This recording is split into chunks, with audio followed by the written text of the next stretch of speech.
Los libros de Primera y Segunda de Crónicas. Aunque en nuestras Biblias son dos libros separados, esa división no es original.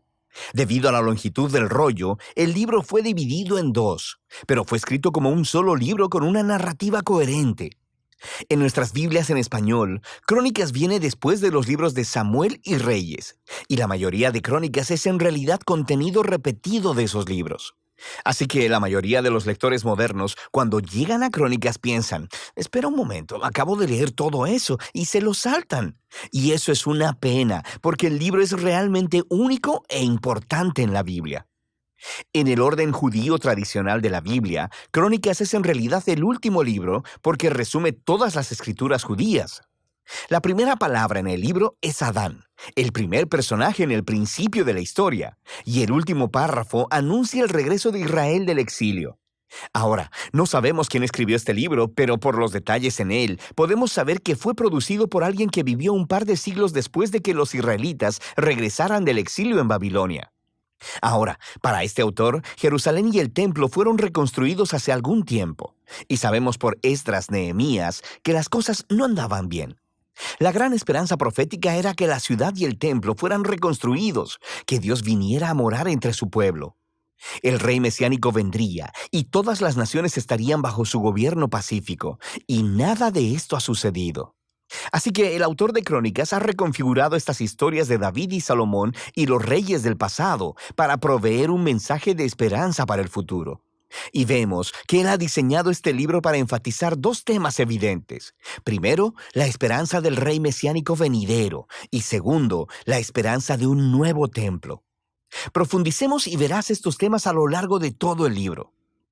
Primera de Crónicas comienza con 9 capítulos de genealogías, largas listas de nombres, y las leerás y pensarás que esto es un poco aburrido, y puede que esto sea cierto para ti, pero en realidad son muy importantes. El autor está resumiendo la narrativa entera del Antiguo Testamento al nombrar a todos los personajes clave en las historias, y al hacerlo, él da forma a las genealogías para enfatizar dos linajes clave. Primero está la línea del rey mesiánico prometido, así que se dedica mucho espacio a trazar la línea de Judá que llevó hasta el rey David, a quien le fue dada la promesa mesiánica. Y luego de David, el autor traza la línea hasta sus días. La otra línea familiar que recibe mucha atención aquí es la del sacerdocio, los descendientes de Aarón, quienes, por supuesto, sirvieron en el templo. Así que desde el inicio puedes ver dos temas principales: la esperanza del autor de que el Mesías venga para construir un nuevo templo y segundo, su origen en estas antiguas genealogías.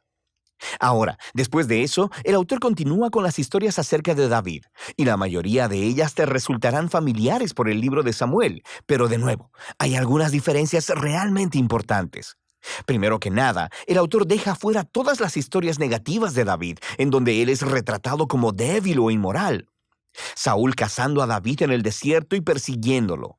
La historia del adulterio de David con Betsabé y el asesinato de su esposo. Todo eso queda fuera. Y lo que queda son las historias que hacen ver a David como un buen hombre. Y no solo eso, también hay un material nuevo que no encontrarás en el libro de Samuel y que muestra a David desde una perspectiva muy positiva.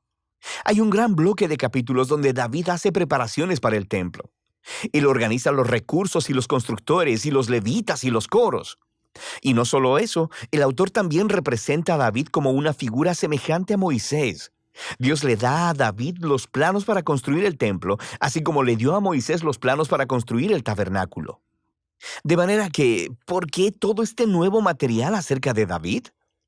El autor no está intentando cubrir las faltas de David. Él sabe que cualquiera puede ir a leer sobre ellas en el libro de Samuel. Más bien, él está tratando de presentar a David como el rey ideal, para hacer de él una imagen o tipo del futuro Mesías del linaje de David. Es muy similar a cómo Jeremías y Ezequiel hablaron del Mesías venidero como un nuevo David. Esto es más evidente en la manera en que el autor recuenta la historia de la promesa del pacto de Dios a David en Primera de Crónicas 17. Cuando comparas la historia con su paralelo en 2 de Samuel 7, verás que el autor de Crónicas está resaltando que ni David ni Salomón, ni ninguno de los reyes de su linaje eran el rey mesiánico, y que cuando el Mesías venga, será un rey como David. Así que para este autor, estas historias del pasado acerca de David son lo que sostienen su esperanza para el futuro. Después de que David muere, continuamos en Segunda de Crónicas, que se enfoca en los reyes que vivieron en Jerusalén. Y de nuevo, hay muchas cosas que coinciden con Primera y Segunda de Reyes, pero hay muchas diferencias clave. El autor ha dejado fuera todas las historias sobre los reyes de Israel del norte para enfocarse en el linaje de David. Y hay mucho nuevo material acerca de estos reyes del linaje de David. Él resalta a los reyes que fueron obedientes a Dios y añade historias acerca de cómo su obediencia llevó al éxito y a la bendición de Dios. Pero también añade nuevas historias acerca de reyes que fueron infieles a Dios, no siguieron la Torá y llevaron a Israel a adorar a ídolos. Y estos reyes enfrentaron horribles consecuencias, lo que llevó al exilio de Israel, un desastre que ellos mismos provocaron. Así que toda esta sección se convierte en una serie de estudios de carácter en donde el autor quiere que las generaciones posteriores de israelitas aprendan de su historia familiar para que así sean fieles a su Dios y a la Torá. Ahora, la conclusión del libro es también realmente única. Justo al final del libro, el rey de los persas, su nombre es Ciro, le dice a los israelitas que pueden regresar a casa, volver del exilio y reconstruir la ciudad y el templo. Y él dice en la última línea del libro: «¿Quién de entre ustedes sea de su pueblo, suba allá, y el Señor su Dios sea con él». Y así termina el libro, con una oración incompleta. Ahora, por supuesto, el autor sabe acerca del primer regreso del exilio y de las historias de Esdras y de Nehemías, pero evidentemente, desde su perspectiva, las esperanzas proféticas de Israel no fueron cumplidas en esos eventos. Así que este final incompleto muestra que la esperanza del autor está puesta en otro regreso del exilio, cuando el Mesías finalmente vendrá a reconstruir el templo y restaurar al pueblo de Dios. Así que el libro de Crónicas, el último libro de las escrituras judías, termina apuntando hacia adelante.